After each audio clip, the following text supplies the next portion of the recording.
Adamantium. Alongside nth metal and vibranium, it's among the most well-known comic book metals in existence. Wolverine, most notably, well, most Wolverines, Cyber, Lady Deathstrike, and others have adamantium bonded to parts of their bodies or their bones. Ultron is entirely made of it. Moon Knight's staff is made of it. Even Captain America's shield is an undefined combination of that and vibranium. But what exactly is it? And how would it function? What would the effects of being bonded to such a metal operate like in the real world? Well, it turns out the answers are horrifying. I'm Dan Umpton, and this is the dang Doomcast, baby. Keep watching.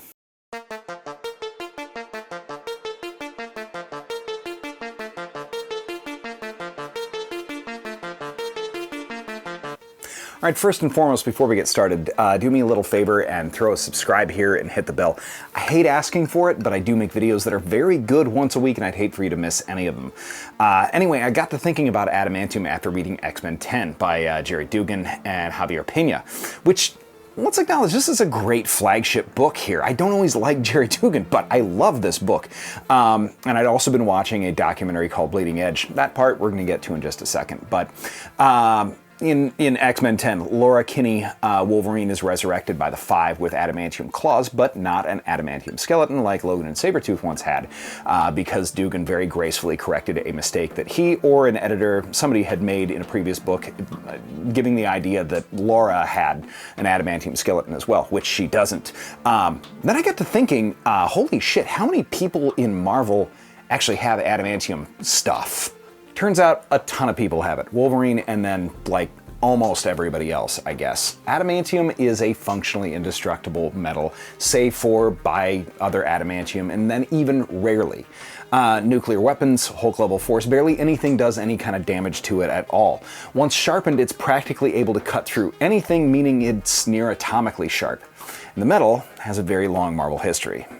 The first adamantium was basically made by accident by Dr. Myron McLean. Apparently he was asleep, probably shithoused, and somehow vibranium and another combination of steel and other chemicals mixed perfectly to create an ultra-hard disc, which eventually got worked into Cap's shield, which, oh, it's indestructible? How did you even actually work it? Me and Missy Misdemeanor Elliott would like to know. Anyhow, the same Dr. McLean figured out how to create true adamantium without vibranium as a component later on. True adamantium is basically a metal epoxy in a way. It's a combination of different chemical components that, after they're combined and held at a whopping 1500 degrees Fahrenheit, can be poured or forged into virtually anything, and then hardens permanently, unworkably after a short period of time, and can never be reforged again, no matter how hot it actually gets. The precise recipe is apparently a secret closely guarded by the US government, and there's only so much that's ever been made in existence in the Prime 616 universe, which obviously doesn't account for the multiple resurrections and bondings at the hands of the Five on Krakoa. If you are not reading current X-Men comics, there's a group of 5 mutants who can resurrect any mutant from death in a now perfectly duplicated body, which, yes, includes Wolverine and the adamantium bonded to his skeleton, or Laura's claws, both of whom have died multiple times. The adamantium that was bonded to Logan was apparently specifically changed by Wolverine's healing factor during the process in which 1500 degree liquid adamantium was bonded to his bones, so that of course his bones could still have the interior marrow providing red blood cell flow. Otherwise, man, hardly much of a healing factor that you would have. Even so, it's essentially fighting off a boatload of effects, even as it makes him a practically unstoppable killing machine at all times. But what would happen, I had to wonder, if you or I had adamantium bonded to our skeletons or our fingernails, like Sabretooth or whatever. Look, I know it's fictional, but I love thought experiments like this, and I've done a few other videos on similar subjects.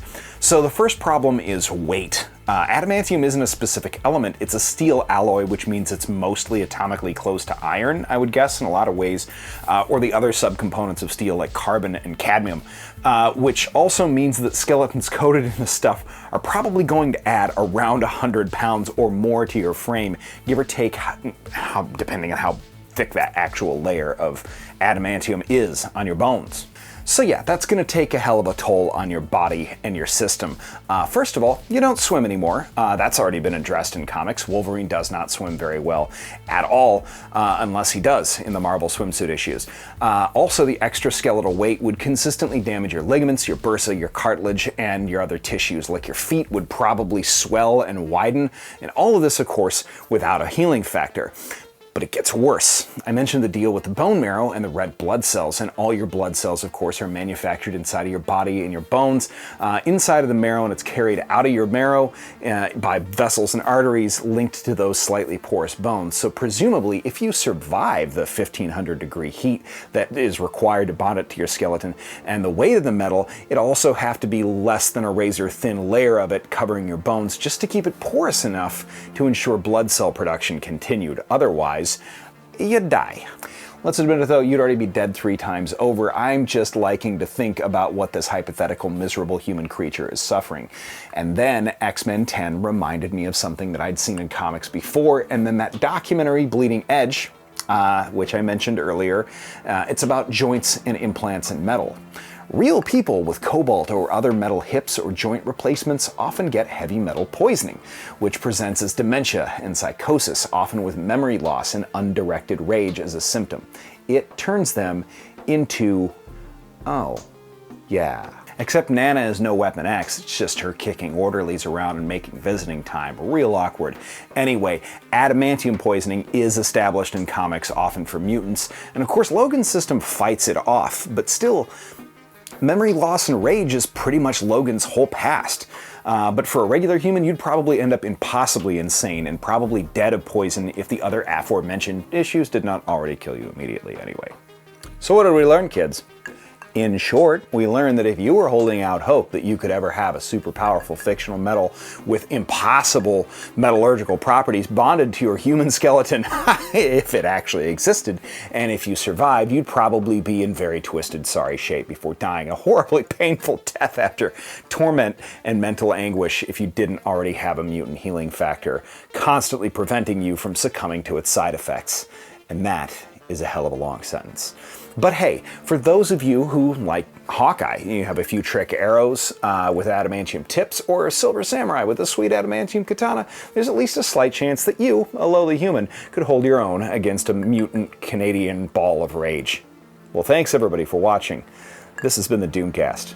We'll see you next week.